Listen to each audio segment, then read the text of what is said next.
24, 13 al 18. Dice, y he aquí, dos de ellos iban el mismo día a una aldea llamada Emaús, que estaba a 60 estadios de Jerusalén. Estos son unos 11, 12 kilómetros. E iban hablando entre sí de todas aquellas cosas que habían acontecido.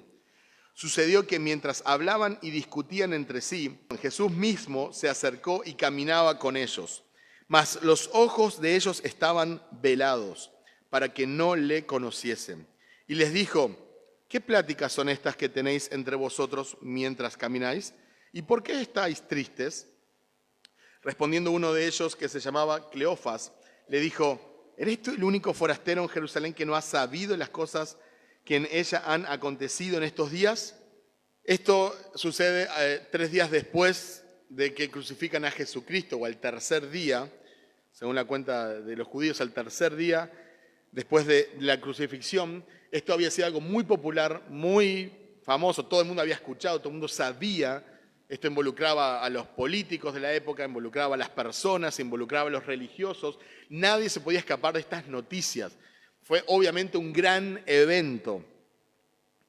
Entonces tenemos a dos personas que no sabemos quiénes son. Sabemos que una de estas personas se llamaba Cleofas y sabemos que no eran parte de los 11 discípulos, ¿sí? Porque después, un pasaje después, Jesús se va a encontrar con los discípulos.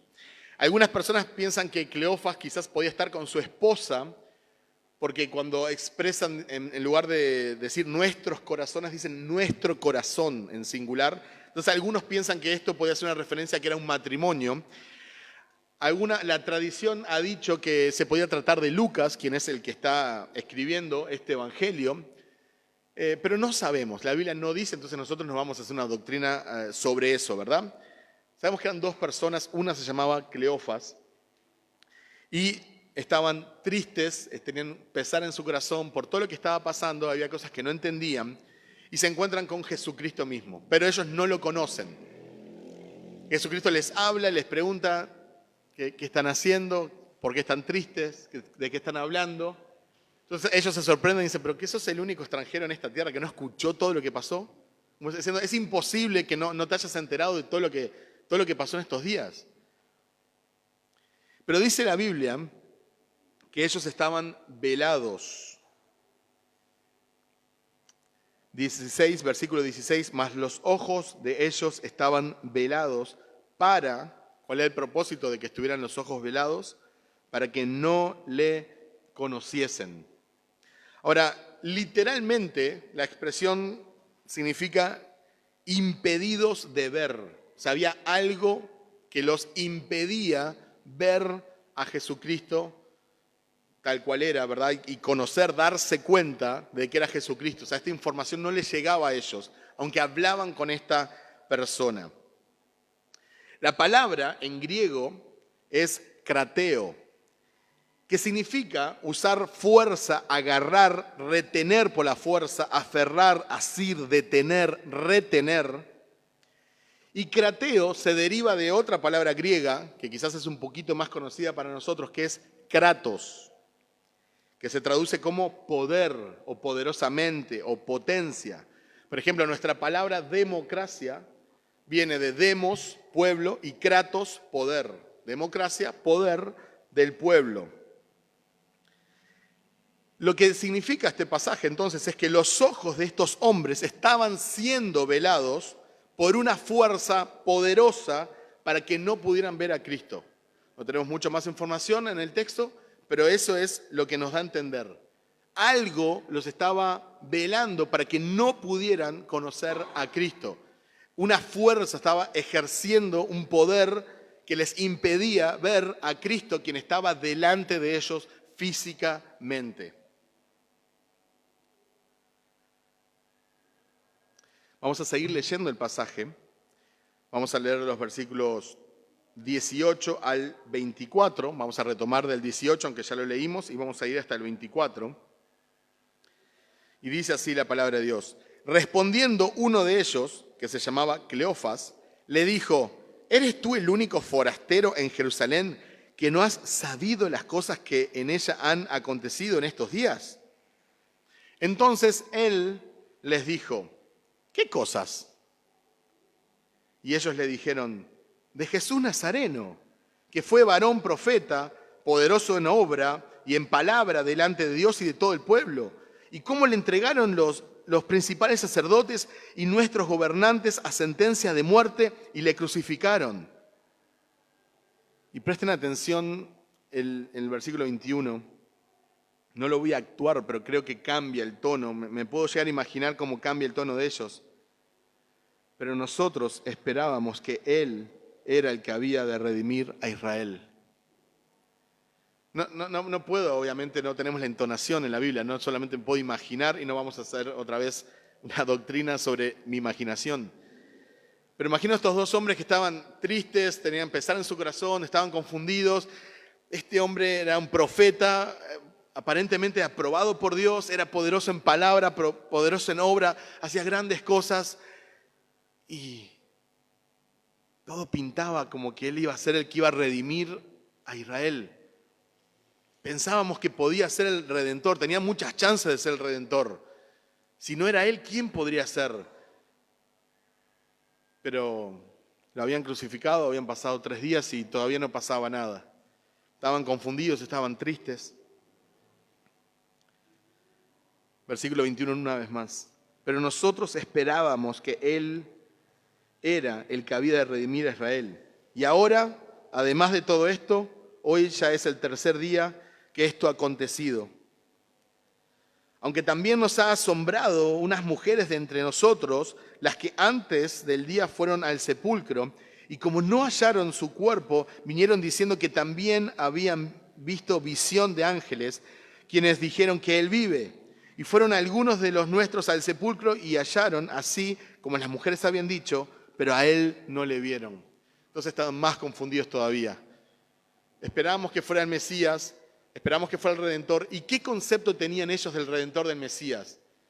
Era una persona, un príncipe guerrero, un elegido de parte de Dios, del Dios de los ejércitos, que iba a sacar a Israel de la esclavitud del imperio romano. Y les iba a dar libertad sobre todos sus enemigos y sobre toda la opresión y sobre todos los impuestos que este imperio tirano estaban poniendo sobre ellos.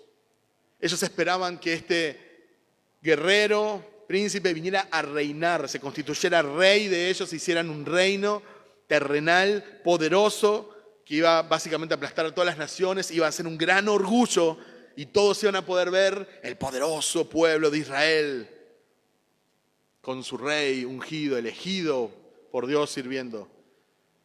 Entonces viene este profeta. Por ahí no entendían muy bien por qué estaba tan callado, no peleaba, no discutía, no gritaba tanto, como no era la imagen de guerrero que ellos tenían, pero bueno, hacía obras poderosas, hacía milagros, hablaba de parte de Dios. Era un profeta, profetizaba y parecía que Dios lo estaba aprobando.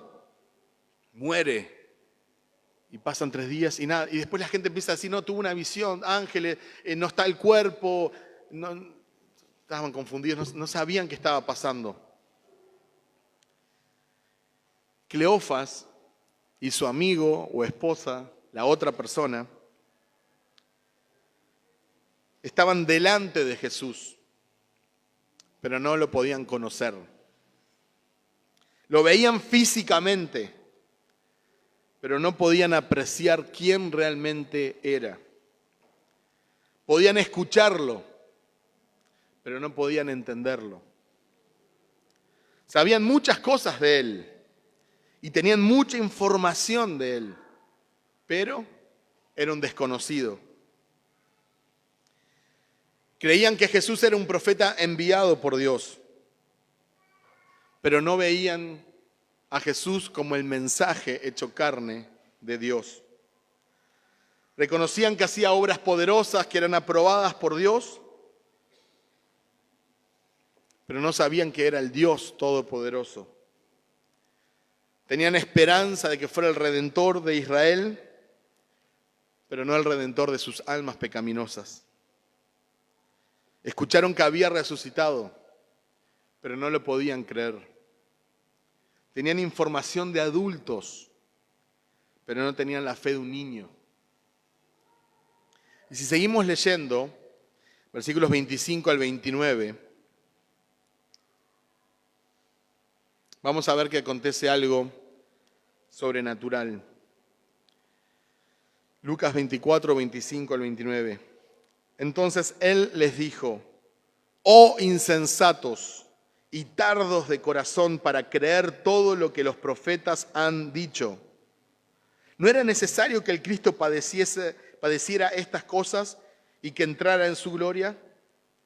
Y comenzando desde Moisés y siguiendo por todos los profetas, les declaraba en todas las escrituras lo que de él decían. Llegaron a la aldea donde iban y él hizo como que iba más lejos, mas ellos le obligaron a quedarse, diciendo: quédate con nosotros, porque ya se hace tarde y el día ya se ha declinado. Entró pues a quedarse con ellos. Debemos recordar que hasta este momento había una fuerza poderosa que no les permitía conocer a Jesús. Pero sin embargo, Jesús no los trata como víctimas, sino que los hace responsables. Jesús no les dice: ay, bueno, es que hay algo que no les permite verme, esperen que lo solucione así me pueden conocer. No, Jesús habla muy fuerte, muy directo, y los hace responsables de la situación.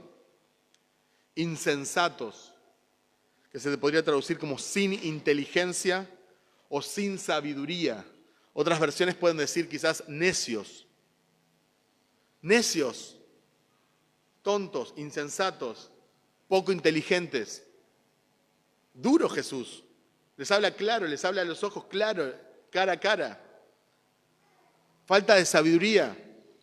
Son tardos de corazón para creer. Fíjense la expresión que Jesús les da. No le dice: bueno, si tuvieran fe con un grano de mostaza. No dice tardos de corazón para creer, que se podría traducir como lentos para confiar. Son lentos para confiar, lentos para creer. Por eso les dije que no tenían la fe de un niño que todo lo cree humildemente, sin cuestionar. A estos hombres no les estaba llegando. El versículo 25, en la versión NTV, Nueva Traducción Viviente, lo traduce así: entonces Jesús le dijo: qué necios son. Les cuesta tanto creer todo lo que los profetas escribieron en las Escrituras. ¿Se dan cuenta cómo Jesús los hace responsables a ellos? No les dice: bueno, es que tienen una fuerza que los está impidiendo verme y no están pudiendo creer. No, los hace responsables a ellos. Ustedes les está costando creer lo que dicen los profetas de mí. Una vez más, una cita al Antiguo Testamento, que eran las escrituras que tenían en ese momento. Y acá es donde tenemos que hacer un alto y dejar bien en claro este punto. Ninguna realidad espiritual anula la responsabilidad humana. Ninguna realidad espiritual anula la responsabilidad humana. Una persona que comete grandes crímenes no puede decir: oh, es que escuché voces, estoy endemoniado. No, va preso, ¿verdad? Ay, pobre, porque el demonio lo... No, vas preso. Y acá vemos lo mismo. ¿No podían ver a Jesús? Sí, es verdad. ¿Había algo que no les permitía ver? Sí. Pero les dice: ustedes son necios, son poco sabios y son tardos, son lentos para creer a los profetas. En otras palabras, si le creyeran a los profetas, si creyeran lo que está escrito sobre mí, entonces no tendrían problema para creer. Y no estarían tan tristes y no estarían así deambulando. Jesús los hace responsables. Es verdad que ellos estaban velados, sus ojos estaban velados y no podían ver, pero ellos eran necios y tardos para creer. Es verdad que Dios endureció el corazón del faraón, pero el faraón fue responsable delante de Dios. Es verdad que Satanás tiene velado el entendimiento de aquellos que se pierden, pero todo el que se pierde es responsable de rechazar a Cristo y no tiene excusa. La responsabilidad de ellos era creer que lo que los profetas habían escrito, pero a ellos les costaba. Y acá podríamos hacer una pequeña aplicación personal. ¿Cuánto nos cuesta creer lo que está acá? Cada día los predicadores, el cristianismo moderno, las iglesias, trata de entender las escrituras a la luz de la sociedad. Como la sociedad está evolucionando, ¿qué significa? Que cada vez amamos más al pecado. Entonces lo que llamamos bueno, lo que antes llamábamos malo. Lo que antes era obvio que era malo, ahora nosotros lo llamamos bueno. Entonces tratamos de buscarle una vuelta en la Biblia para estar bien. Un día, con todo respeto, un loquito suelto empezó a hablar sobre la evolución con un montón de racismo en su razonamiento y cómo unas razas, una etnia era superior a la otra y demás. Entonces, ¿qué hizo el cristianismo? Empezamos a adaptar el cristianismo a su teoría. Era una teoría, pero nosotros empezamos a meter la evolución en la Biblia. Y no, los 6 días no pueden ser literales porque ¿cómo un Dios todopoderoso, creador del cielo y la tierra, va a crear algo en 6 días? Un Dios todopoderoso me imagino que necesitará más tiempo. Entonces nos volvemos tardos para creer y nos volvemos poco sabios porque no confiamos plenamente en lo que dicen las Escrituras. Y esto es lo que le estaba pasando a Cleofas y a la otra persona.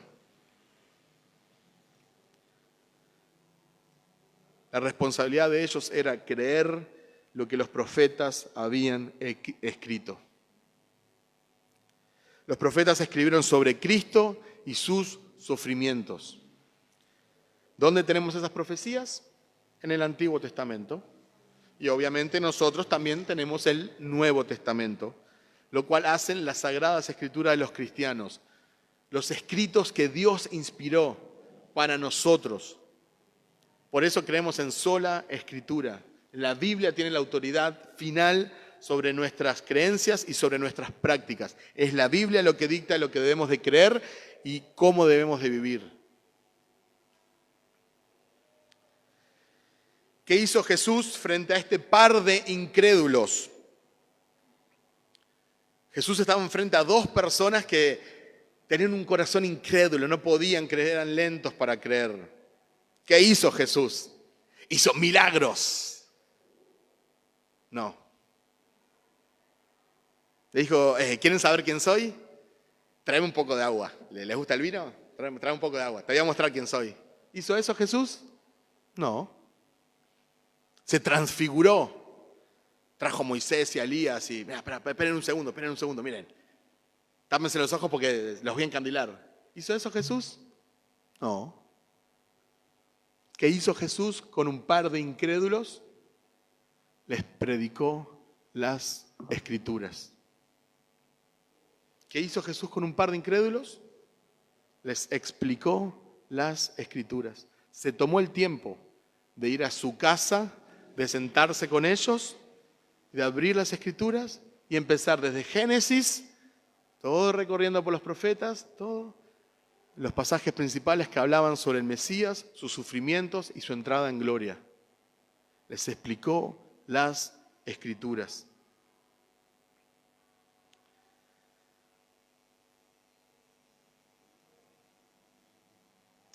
¿Qué busca la gente en las iglesias hoy en día?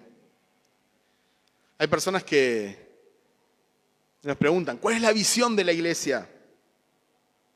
Yo ni sabía que tenía que tener una visión para la iglesia. Nosotros existimos para conocer a Cristo y para darlo a conocer. No sé si eso es una visión, una meta. No somos una empresa. Existimos para conocer más a Jesús y para darlo a conocer. Por supuesto que tenemos metas y tenemos sueños. Soñamos con enviar misioneros a las naciones, soñamos con plantar más iglesias, soñamos tener un seminario teológico, soñamos con ayudar al prójimo, tener un comedor. Soñamos, sí, por supuesto que sí. Anhelamos cosas. Pero nosotros existimos para conocer más a Jesús y para darlo a conocer. Somos una iglesia simple, porque practicamos un cristianismo básico.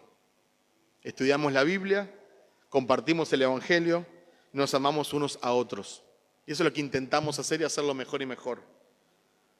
Una iglesia simple con un cristianismo básico. Biblia, oración, congregación, nada estrambólico, nada revolucionario, nada moderno, nada raro. Lo mismo que han hecho los apóstoles, los padres de la iglesia, las personas que han sido perseguidas por la fe, los misioneros.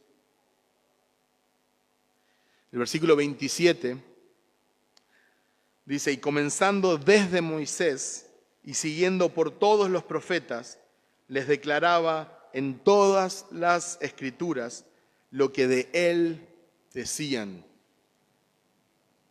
Y recuerden, Jesús estaba agarrando el Antiguo Testamento y les declaraba, les enseñaba, les explicaba lo que de él decían. ¿De quién habla el Antiguo Testamento? De Jesucristo. ¿Significa que cada pasaje habla directamente de él o se tiene que aplicar a Cristo? No, pero toda la Escritura tiene cumplimiento en Cristo, porque todo apunta a la redención. Acompáñenme por favor a Romanos 10, 16 al 21. Mas no todos obedecieron al Evangelio, pues Isaías dice, Señor, ¿quién ha creído a nuestro anuncio? Así que la fe es por el oír y el oír por la palabra de Dios. Pero digo, ¿no han oído? Antes bien, por toda la tierra ha salido la voz de ellos, y hasta los confines de la tierra sus palabras. También digo, ¿no ha conocido esto Israel? Primeramente, Moisés dice, yo os provocaré a celos con un pueblo que no es pueblo. Con pueblo insensato os provocaré a ira. E Isaías dice resueltamente, fui hallado de los que no me buscaban, me manifesté a los que no preguntaban por mí. Pero acerca de Israel dice, todo el día extendí mis manos a un pueblo rebelde y contradictor. Y este es el problema de Israel hoy en día. Sé que hay muchos, lamentablemente en el cristianismo hay mucha idolatría, hay mucha mala teología y piensan que una persona por nacer en Israel, por hablar en hebreo, por haber sido circuncidado o por tener una afiliación con el pueblo hebreo, es salvo. Cuando la Biblia es clara que nadie va a Dios si no es por Cristo Jesús. Nadie. Ni judío, ni árabe, ni nigeriano, ni sueco, nadie. ¿Tenés a Cristo o no tenés a Cristo? El que tiene a Cristo es el pueblo de Dios. Y este es el problema, lo que dice Romanos acá, es el problema que tiene Israel hoy en día. El problema de los judíos no es que no creen en Jesús, porque la gente siempre habla como, pero ellos adoran al Dios verdadero, el Dios de Israel, solo que no creen en Jesús. No, el Dios verdadero, el Dios de Israel y el Dios de Paraguay y el Dios de Tailandia es el Señor Jesucristo. No hay otro Dios aparte de Jesucristo. El problema de los judíos no es que no creen en Jesús. El problema es que no creen en el Antiguo Testamento. No creen en Cristo porque no creen en la palabra de Dios. Es mentira decir que ellos creen en el Antiguo Testamento.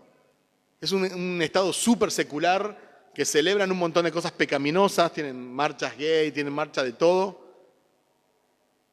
No aman, no creen. No creen en Cristo porque no creen en la palabra de Dios. Y no creen en la palabra de Dios porque no conocen a Dios. Dice Pablo, la fe viene por el oír la palabra de Dios, que literalmente dice oír el mensaje de Cristo. Sin el mensaje de Cristo, sin la predicación del Evangelio, no hay fe. La fe viene, la confianza viene por la predicación del Evangelio. Juan 5, 37 al 40. El Padre que me envió, Él ha dado testimonio de mí, pero ustedes no han oído jamás su voz ni han visto su apariencia.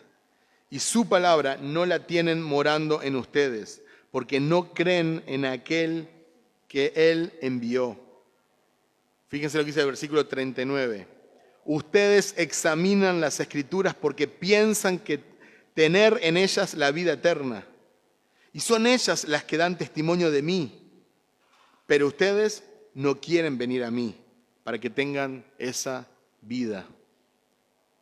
Y eso creo que se sigue pasando hoy en día.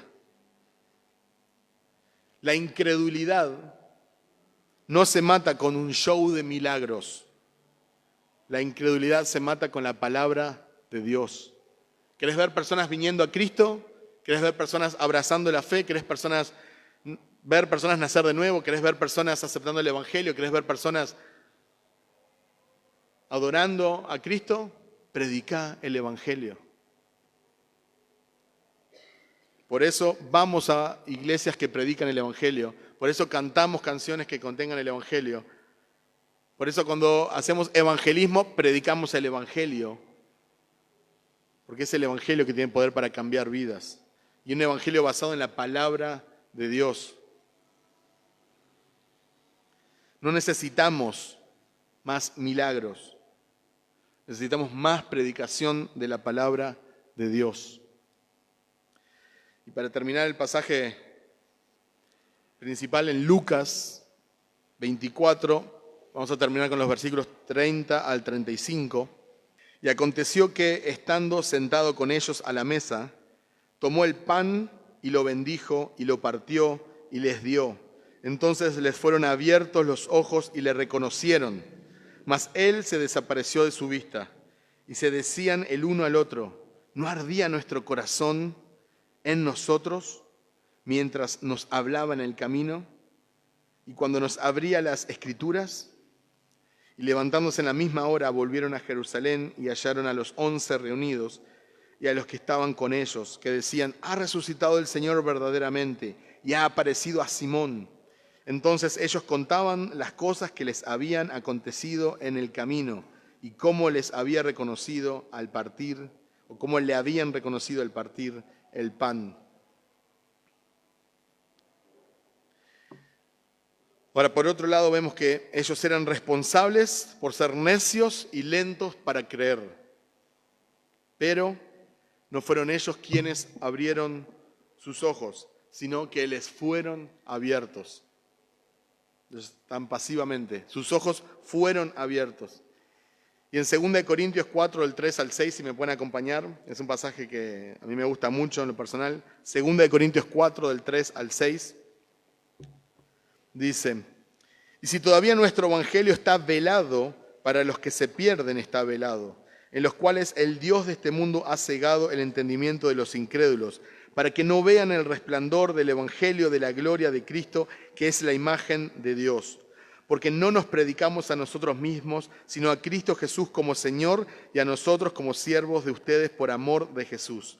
Pues Dios, que dijo: de las tinieblas resplandecerá la luz, es el que ha resplandecido en nuestros corazones para iluminación del conocimiento de la gloria de Dios en el rostro de Cristo.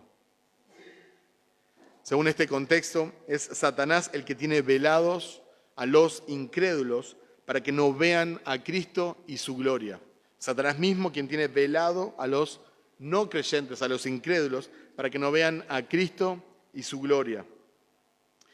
Un corazón velado no puede ver la gloria de Cristo en el Evangelio.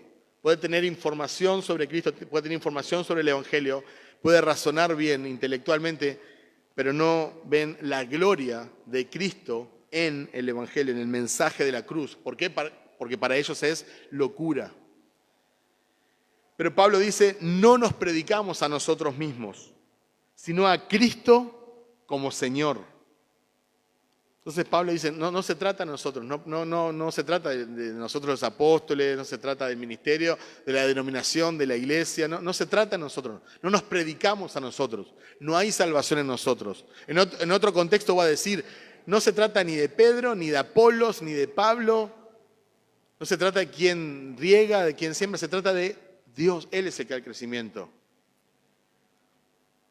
Y Él dice: nosotros predicamos a Cristo como Señor, como dueño, como amo de todo. ¿Qué hacemos con aquellos que no creen en el Evangelio? Les predicamos el Evangelio. ¿Qué hacemos con aquellos que no creen en Cristo? Les predicamos a Cristo como Señor de todo. Hoy en día las iglesias hacen conciertos, shows y todo tipo de actividades. Lo hacen para entretener a la gente y que la gente no se vaya a la iglesia o permanezca ahí. Pero la mayoría no predica el Evangelio. Dios quiera que nosotros nunca caigamos en eso. Fíjense en el versículo 32, volviendo a Lucas 24. Y se decían el uno al otro: ¿no ardía nuestro corazón en nosotros mientras nos hablaba en el camino y cuando nos abría las Escrituras? Una frase muy interesante. Jesús desaparece, se va, y ellos quedan hablando. Dicen, wow, era Jesús.